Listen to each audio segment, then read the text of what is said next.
Mr. Green, sit over here. Over here. Right here. Take a seat. No, right here. Just, thank you. Okay, very good. Thank you. And why don't you two stand right here behind me? Okay. Sure. Okay. Some water for you? Thank you.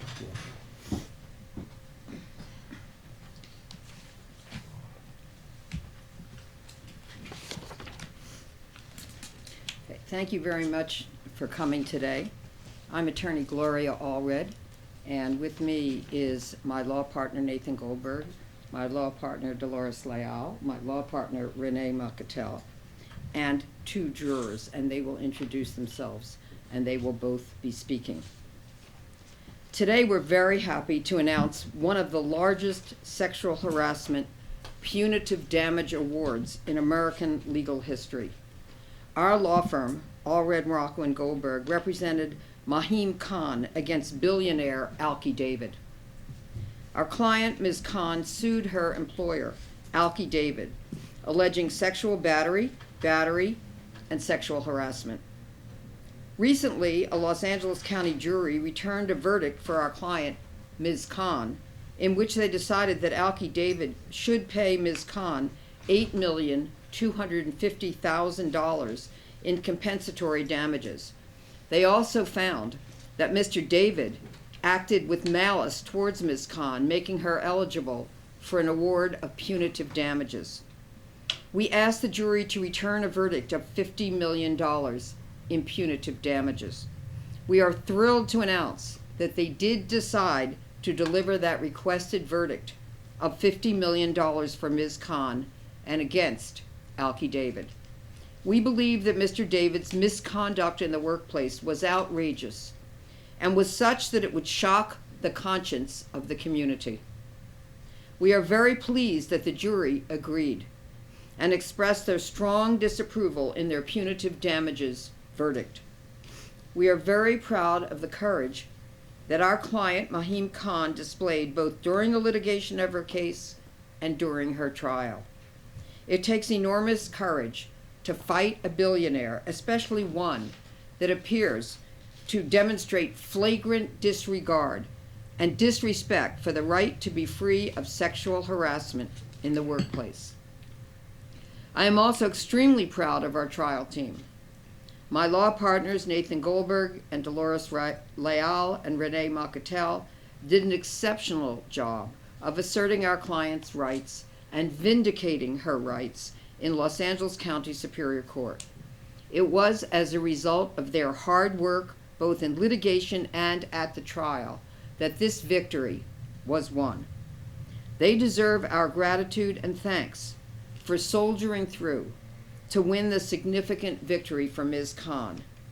This should be a teaching moment for Mr. David and for other employers as well. In this Me Too movement, women like Ms. Khan are no longer willing to suffer in silence. They will overcome their fear and make those who have sexually battered them or sexually harassed them accountable in a court of law. Employers now have more than 58 million reasons to take action to make sure that their workplace is free of sexual harassment. If they do not protect their employees as the law mandates, they, like Mr. David, will pay the cost of their wrongs against working women who are entitled to be afforded respect, dignity, and freedom from sexual harassment in the workplace. And I now introduce my law partner, Nathan Goldberg, who was the lead trial attorney. After that, we will hear from the jurors, and then I also have a statement from Mahim Khan. Thank you. Good afternoon, ladies and gentlemen. Today, a Los Angeles jury in the case of Mahim Khan versus Alki David awarded Ms. Khan $50 million in punitive damages. Last Tuesday, that same jury awarded Ms. Khan $8,250,000 in compensatory damages against Mr. David and two of his companies, Alki David Productions and Film on TV, to compensate her for the damages that she has suffered. The evidence in this case was that Mr. David would walk into Ms. Khan's cubicle while she was working, swivel her chair until she faced him, and then grab her neck and thrust it towards his pelvic area while making moaning sounds. This happened 2 or 3 times a week. He would then zip up his pants, say thanks MK, and he would walk away. The jury also heard evidence that on multiple occasions Mr. David grabbed Ms. Khan's vagina. One witness testified that she saw Mr. David come up behind Ms. Khan, put his hands between her legs, and grab her vagina. There was also testimony from Ms. Khan and another witness that Mr. David grabbed Ms. Khan's breasts on numerous occasions, and on one such occasion exposed her breasts. Ms. Khan also testified that she was working in a conference room when Mr. David shoved her into a chair and performed a lap dance while placing his hand behind her head and pressing his pelvic area towards her head. Mr. David did the mangina at work, where he dropped his pants and his underwear, tucked his genitals between his legs, completely naked with his pants down around his ankles, while he waddled like a duck as he did a little dance. These events, and others, too numerous to mention, had a devastating impact upon Ms. Khan. She has suffered enormously and still suffers, including feeling suicidal at various times. She testifies that she felt as though she had a scarlet letter on her back as a result of his conduct. We argued today, when arguing for $50 million in punitive damages, that that scarlet letter should be transferred to Mr. David. And the jury verdict of $50 million punitive damages is designed to do just that. Ms. Khan has been severely depressed for the past 4 years. She has flashbacks and cries all the time. She worries about shaming her family. She is a devout Muslim. Dr. Anthony Redding testified that Ms. Khan suffers from major depression and PTSD. She has changed dramatically as a result of what Mr. David did to her during the years she worked for him.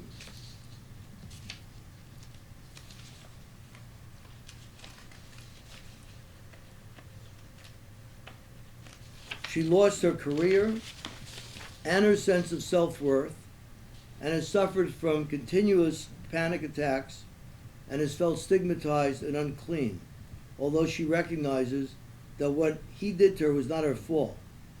Dr. Redding testified that she is not expected to make a full recovery. $50 million in punitive damages, one of the largest punitive damages award in a sexual harassment case ever, sends a clear message to Mr. David and those like him that this kind of behavior will not be tolerated. Every time he wakes up, every time he goes to sleep, we're hoping that he'll remember Ms. Khan and the $50 million punitive damage award that this jury found against him. Thank you. I think at this point I should just read Ms. Khan's statement. She was very overwhelmed today by the verdict, and she asked me to read her statement for her. She could not be here.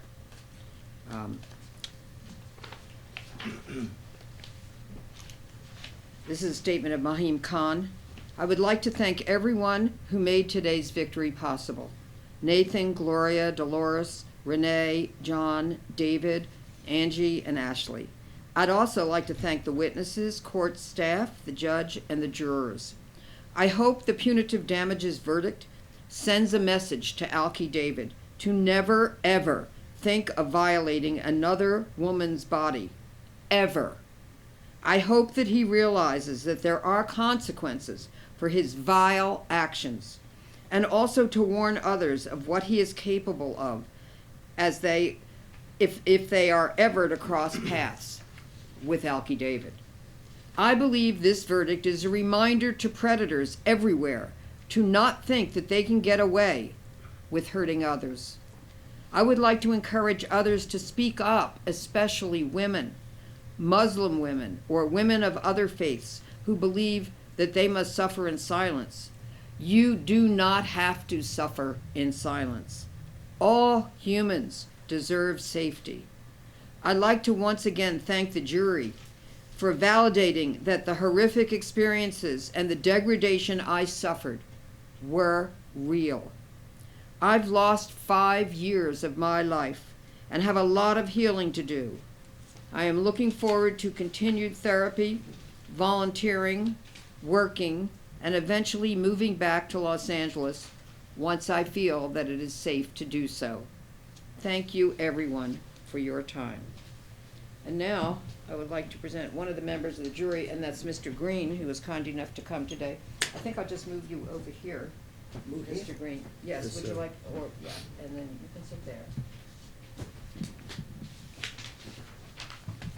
Thank you so much. Thank you. And this is a member of the jury. Would you please be kind enough to give everyone your full name, Mr. Green? Okay, so it's Reg, that's R-E-G, like Reggie, Reg Green, green like the colour. As it happens, I've been involved in another important trial. This was because my 7-year-old son was shot while we were travelling through Italy 25 years ago. The events of the last few days at the trial here were quite different from those, but in both cases I was in no doubt about the seriousness of the matter. As far as this one is concerned, let me read what I've written here. We were very impressed by the way Mr. Goldberg presented the case.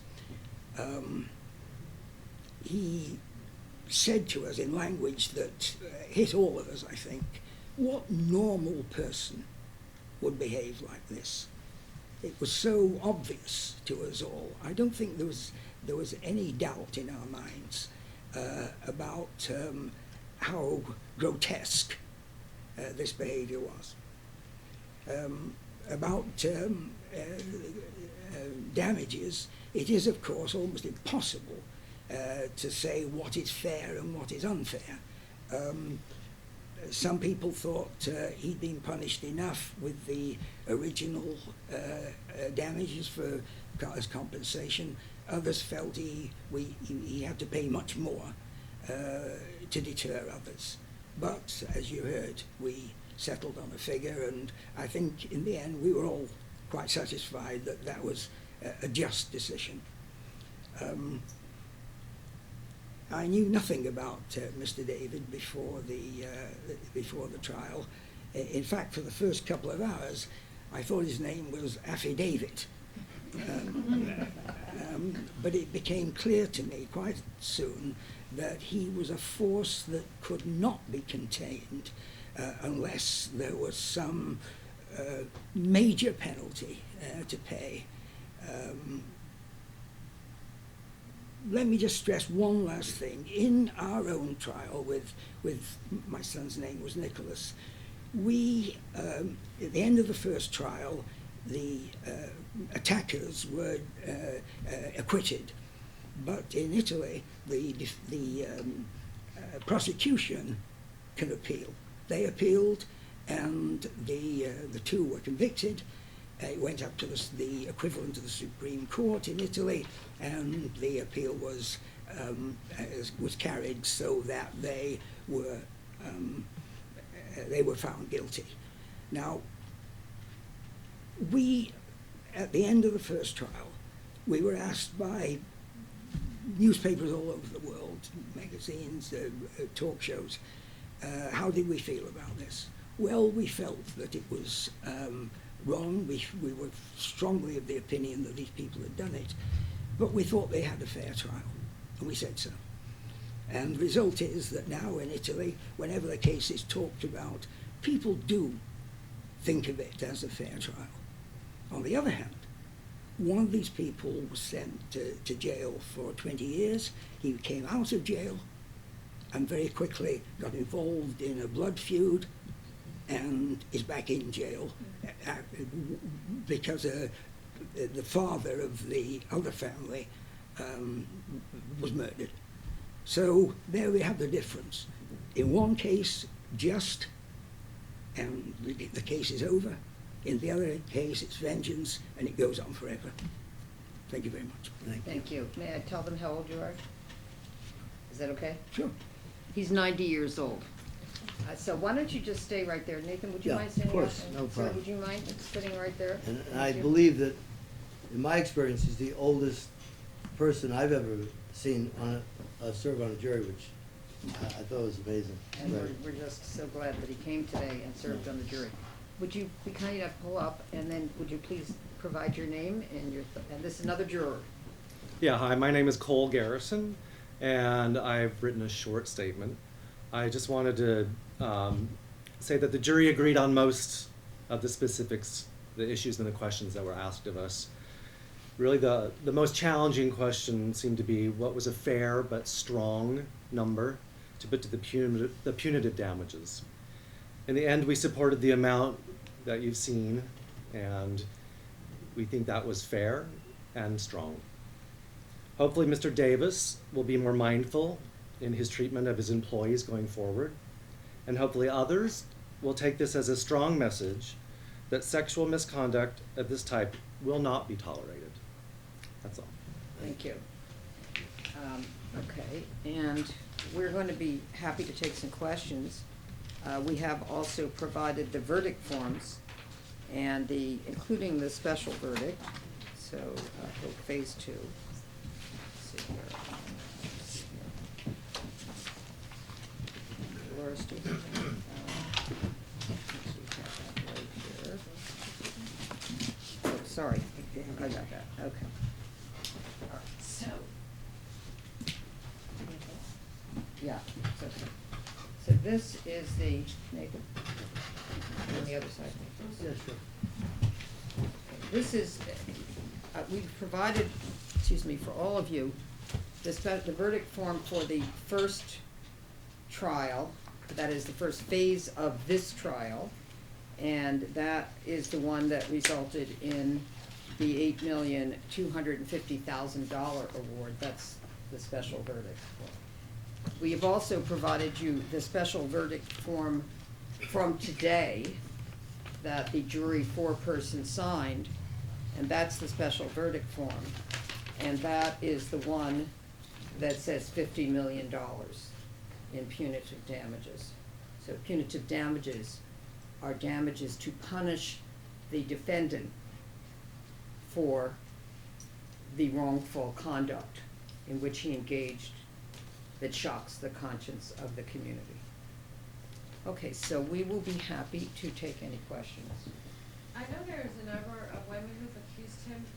Can you fill me on the background on how many accusers he's had and how many lawsuits? Mr. David? Yeah. Okay, Nathan, would you like to? Yeah, I can, why don't you Okay. scoot over one if you don't mind? I would love to. This, earlier this year, we obtained a verdict against Mr. David in the case of Reeves versus Alki David Nathan? in the amount of $5 million, $650,000 of which was compensatory damages and $4,350,000 was punitives. You're talking about the first case? The first case, Reeves versus Alki David. That was our case. He has another case that is pending. Actually, I think there are 3 more cases that are pending right now. And he had a case back in 2012. There were other cases filed against him, one of which I know was settled. He's had a long history of this, is what it boils down to. And he is, basically his attitude has been that he can pretty much do whatever he wants. And so the total amount that we've won in our 2 cases that we just tried. Is $63,250,000. The Reeves case, by the way, we obtained that judgment in October. And then we started this trial a month later in November. So in 2 months, we have had 2 significant verdicts against him. I have a question for the jurors. And I may be wrong, I tried to do some quick background reading. Was he representing himself there in court? Well, I think that Mr. Goldberg. It's a little confusing. I don't think the jury would necessarily know. Oh, I wanted to ask if he acted up or if that played any part in Okay, that's Nathan, fine. Nathan, could you, Well, like, let me to just speak- clarify- Microphones, Nathan. What? Move over a little. Oh, okay, so let me just clarify that when this trial began, Mr. David chose to represent himself, although his companies were represented by the firm, the Venable firm, and they were essentially making all the same arguments on behalf of his companies that would be made on his behalf. At some point during the trial, the judge took away his right to represent himself because of his behavior, at which point he had the choice to hire another firm, any firm he wanted, including the Venable firm, which has represented him in other cases, and for whatever reason he chose not to do so. So he wasn't represented. As far as what impact his behavior may have had, that's a more complicated question, because part of it, we played a video in the trial of his behavior at a deposition, which was atrocious. It was absolutely atrocious. He came into this office, sat there, when handed papers, threw them away, talked, cursed and used profanity throughout. And I think that video was shown to the jury, and I'm sure it had an impact. Can I ask the Sure, jurors? absolutely. Yeah. Okay, let's have the gentleman move to the microphones. Yeah, go right ahead. I'll go. Musical chairs. There you Okay. go. Okay. So how did his demeanor and behavior, how did that play into your decision? And what did you see with his behavior? We saw a couple things. He came in at the beginning to give an introduction and a statement, and immediately his demeanor was aggressive, combative, disrespectful, and he stormed out basically, and didn't present himself as a very humble or thoughtful participant.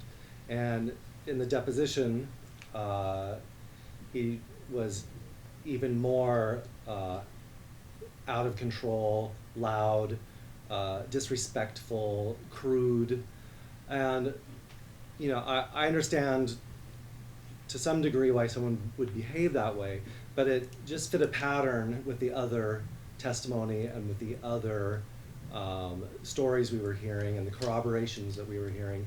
It all came together to paint a picture that did affect us. Could you elaborate It was on it? Okay, that's all right. it was said of Christopher Plummer that he was his own worst enemy, but only just. And that's what this man was like. He was creating enemies all the time. However, we were told very, very carefully and many times that only the evidence that was presented in court could be considered. I, anyway, dismissed that from my mind. His behavior was atrocious enough that nothing that he could have done one way or the other would have made any difference. Could you elaborate on what in Ms. Khan's testimony or what in the case itself that led you to your verdict and to this, to the damages that you agreed on? Did anything stick out in your mind? Yeah, the behavior that seemed to be repetitive. This wasn't an oops or a mistake or I apologize sort of response. This sort of behavior seemed intentional, repetitive across various time periods. People who testified said that this was the atmosphere that he created at the workplace. So it would be hard to say that there was one thing. There were a couple of instances. The mangina was one thing that stood out as absolutely despicable and reprehensible and intolerable and unacceptable at any level. So, but that was not the only thing. Do you believe the amount in damages, do you believe Mr. David will learn his lesson from this amount? Well, we talked about this at the end of the deliberation. We were in the jury room trying to discuss what would be an appropriate amount of money, and it seemed to be the most difficult thing to agree upon with the jurors. But there seemed to be a sense that no number would be high enough to really impact him financially. That would also seem fair. It would seem excessive probably if we were to do damages that really hurt him in the pocketbook. But what could we do to send a message to Mr. David and also to others observing, like we are now, the case, what was a meaningful number that people would take note of? Prior to these two cases, had he ever been prosecuted for anything? Let me just go in if I may. When you say prosecuted, do you mean? Yeah, I that's mean, So- arrested or, taken up on charges, any Criminal nature. background? Yeah, with it? the only one that I'm aware of is that shortly after a trial earlier this year, he went to St. Kitts, and he was arrested, and he's facing charges there. I don't know the status of that case, other than I've been told that he has a case pending there that is supposed to go to trial in February for importing marijuana or whatever into St. Kitts. the allegation. That's the allegation, at least. But for this kind of behavior, We don't No, know of any no. other criminal case in which he is facing charges in reference to sexual harassment, sexual battery.